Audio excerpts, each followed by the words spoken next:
I've got a couple of things that I want to talk about based upon what you just said. Let me start with the Tart play. Because, and I'm always fascinated by the concept of film study, and I think I would love to do that, to watch film and look for tendencies in alignment, in down and distance, formation, things they've done in the past.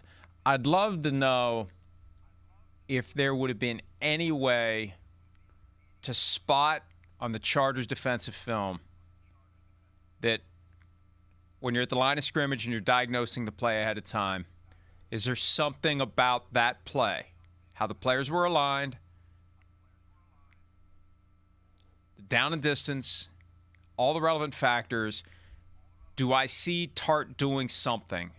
Do I see someone else doing something that makes me think Tart's going to drop out? Or is it the first time they ever did it, right?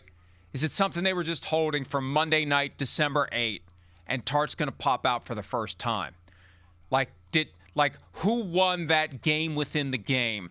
Was it they successfully fooled the Eagles and defied their own tendencies, or was it something that maybe Jalen Hurts could have seen? I don't know the answer to the question. I'm not criticizing Hurts, but I thought of that when you said he's looking in different windows and he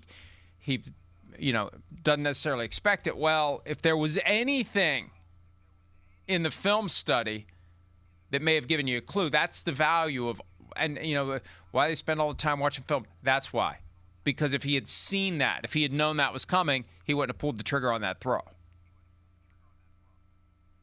Yeah, no doubt about it. And I think, and I know when you talk about these plays and you talk about, one of the popular things we see in football all the time is, hey, they have everybody up on the line of scrimmage. And when you see that, everyone's like, man, here comes the blitz. But one thing that's a part of the blitz for a lot of teams is, hey, they have 5 guys on the offensive line, and they have a running back that's back there.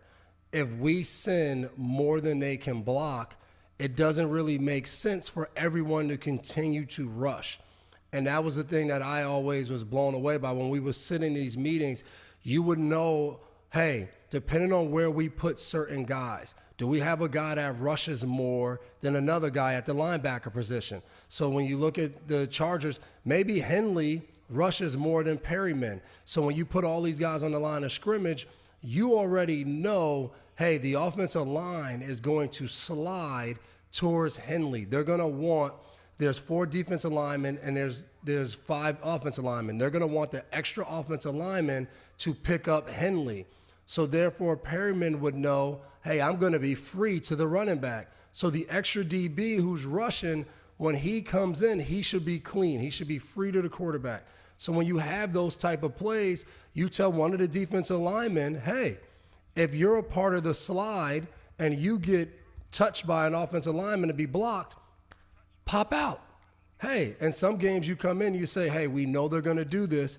Hey, hand, we know you're going to be the guy that pops out. Tart, we know you're going to be the guy that pops out. So that's the unique, like you said, game within the game of some of the best quarterbacks we've ever seen. They know that, it's going to be weird to say this, but they know that you know what they're doing. So then they have the counter of the ultimate counter to how they should attack you. It was the hardest thing playing against Peyton Manning, or when I got to play against Tom Brady. And you sit there, you can see right there, there's 2 guys on the Chargers popping out because both those guys saw the slide of the offensive lineman. They knew, hey, we're already going to have a guy free. It makes no sense for me to keep rushing. I'm going to pop out and see if I can get in the window, because quarterbacks are taught if they're blitzing and they're all coming up the middle of the pocket, the easiest throw is right over the middle. The problem with throwing over the middle is you don't see who's popping out. And I think that ultimately was Hand who popped out and made that interception. But that's a play that when Jalen Hurts goes back and watches the film, that's right, he's going to be angry at himself because he knows that he has to know that there's always a possibility of somebody popping out when they blitz. And you can see Henley was coming free. They knew they got their free guy through. Now we need to pop and get out. And it was a good play because the thing about when the guys pop is the big defensive tackle going to make the catch? And he made it right there. And just an unfortunate play. Oh, it was clean. I think the it was worst nice. part of that was Jalen Hurts.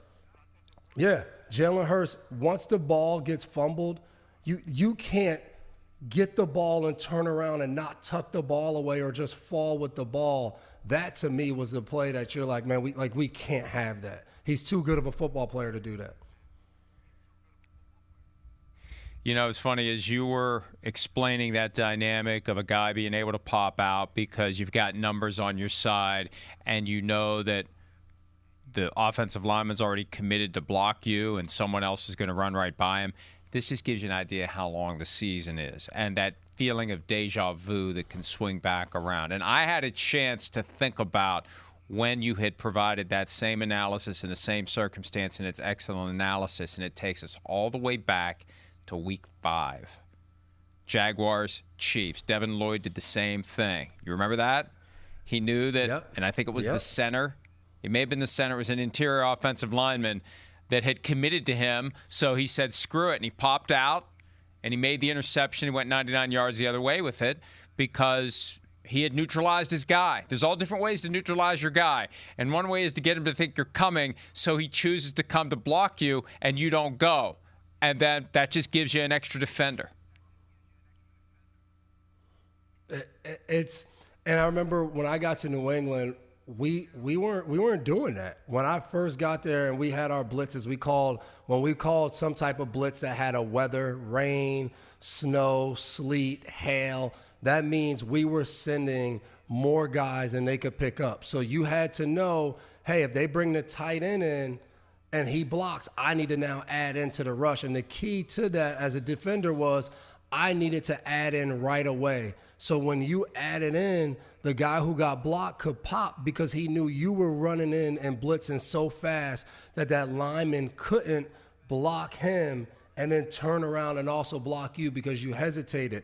It's what I love about football. There's 2 elements to football. There's the maniacs that are running around and they're going to instill fear by hitting guys, by being big, strong, fast, and just be these kind of animals out there on the field that no matter what game plan you devise, they're gonna be the people that Mike Tyson used to say, everybody has a plan till you get punched in the mouth. There's that aspect of the game, but then there's this other aspect of the game of when people talk about, hey, they never played the game, they shouldn't be able to be involved. But it's that other aspect. It's the X's and O's. It's how you can think of the game, how you can draw things up, that you don't necessarily have to play the game. Bill Belichick never played the game at a high level, but you sit in meetings with him and he would be able to watch film and come away with things that you would be like, are we watching the same thing? Like, how did your mind come up with those kind of things? And I just think that's such a unique part of the game, because if you can study film and you can learn it in a way that you can move fast off of it, it allows guys that might not have the athletic ability to play in the NFL to play a long time, because they know what's going to happen from seeing one guy's foot, another guy's hand. Like, some of the smallest details can tell so much about a play that I love breaking down film and watching it and seeing that, because when you can do that at a high level as a player, it makes you so much better. It turns you into this phenomenal player that it's hard to compete against. Years ago, before you went to work for the Lions, Chris Spielman was on this program as a guest, and he was doing a deep dive on the nuances of film study, and it was, like, for me, edge of the seat. Like, because it's a puzzle. You're looking for a needle in a haystack, you're not even sure a needle's there. Like, you just... And it's got parallels to my former life, because one of the things you do a lot when you practice law is you review documents, and what they do is they dump tens of thousands of pages on you, and there's a needle in there somewhere, maybe. You don't know. You know how you find out? You look at all 10,000 pages. You look at the whole document. up and down, left and right, backward and forward, looking for anything that can be the one thing that changes everything. And that's what film study is. And it requires discipline. It requires focus. It requires determination. It is so freaking gratifying when you find that one thing. And you got to understand the subject matter. You got to know what you're looking for. But you build this base of knowledge, and you're able to pluck, boom, right there. That I've seen that, oh, wait a minute, roll it back. See that? Watch for that. So that would make all those hours worth it. And that's why I think so many coaches sleep in their offices and sleep 3 or 4 hours a night during the season, because the clock is ticking, and every second you spend doing something else is time that could be spent studying film and looking for that one thing that's going to make all the difference. Hi, it's Mike Florio. Thanks for watching PFT on YouTube. Hit subscribe for the latest news and analysis from Pro Football Talk.